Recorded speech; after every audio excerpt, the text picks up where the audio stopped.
My stepdaughter wants her real dad to give her away? Fine, let your real dad pay for it.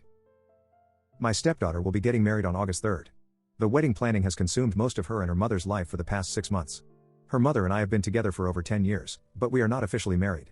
My stepdaughter graduated last December from university. I paid for her to go to college, though it was a state school, it still cost $40,000. She does not have a job and has been living with us for the duration of her college career and since her graduation. I also bought her a car to get back and forth from school when she finished high school. From time to time, her deadbeat father would pop into her life, and she would fawn all over him.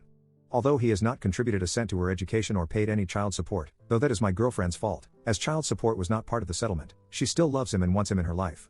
He stays long enough to break her heart by skipping town and breaking some promise that he made to her. The wedding venue holds a maximum of 250 people. I provided them with a list of 20 people that I wanted to invite, since I was paying for everything. They assured me that it was no problem and that they'd take care of it. So, I informed these people that they'd be receiving an invite and should save the date. On Saturday, I saw one of my friends on this list at the golf course and asked if he was coming. He told me that he wasn't invited. According to him, he received an announcement but not an invitation. He had it in his backseat and showed it to me. Sure enough, it was just an announcement, and my name was nowhere on it. It only had her dad's name and her mom's name, not mine. This led to a pretty big fight with my girlfriend, as I found out that none of the people on my list of 20 made the cut for the final guest list because apparently 250 people is very tight, and they didn't have space for anyone else. I was upset, but there wasn't much I could do since the important people in my life had already been offended. My girlfriend said if some people didn't RSVP, I might be able to get a couple of people in. But that is the ultimate slap in the face, in my opinion. So, I was boiling on Saturday. Yesterday, we had a Sunday dinner with the future in-laws family, us and a surprise guest, the real dad. During this little dinner, my stepdaughter announced that her real dad was going to be able to make it to her wedding and that now he'd be able to give her away. This was greeted with a lot of applause from everyone. I don't think I ever felt so angry and disrespected. I was shaking. I took a few seconds to gather my composure because I honestly wasn't sure if I would cry or start throwing punches, or both. Once I was sure I'd be able to speak, I got up from my chair and said I'd like to make a toast. I can't remember exactly what I said, but the gist of it was this. I'd like to make a toast. The sound of spoons against glasses rings in my ears. It has been my great pleasure to be a part of this family for the past 10 years. Oh, how sweet. At this point in my life, I feel I owe a debt of gratitude to the bride and groom because they have opened my eyes to something very important. Confident smiles are exchanged. They have shown me that my position in this family is not what I once thought it was. Now a glimmer of confusion and shock begins to spread on the faces in the room. Though I once thought of myself as the patriarch or godfather of the family, commanding great respect and sought out for help in times of need, it seems instead that I hold the position of an ATM. Good for a stream of money, but not much else.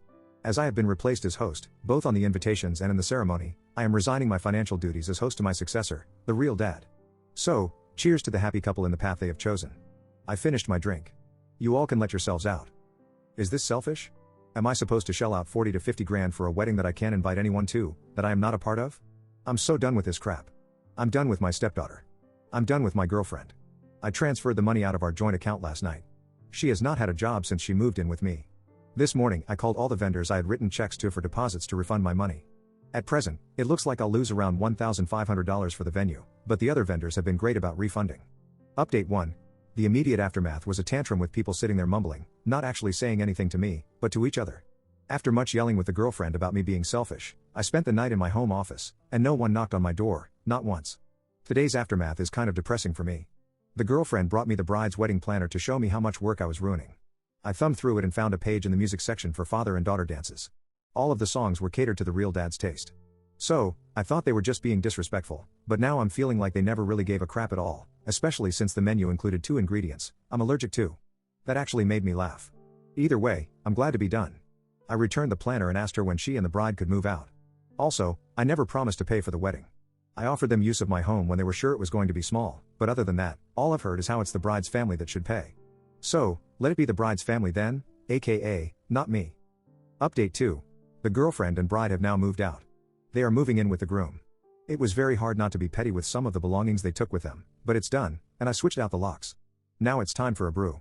I can't believe how popular this story got, but I feel good to be given support by so many. If I find out what happens with the wedding, I will let you know, but I can't guarantee that I will put in the effort to find out.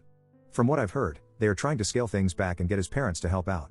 My girlfriend burned bridges when I found out she tried to write herself a check on our joint account the day after the unpleasantness. By then I had already moved money, so I guess I'm a bigger ass than her, but I could feel it coming. That's all, thanks.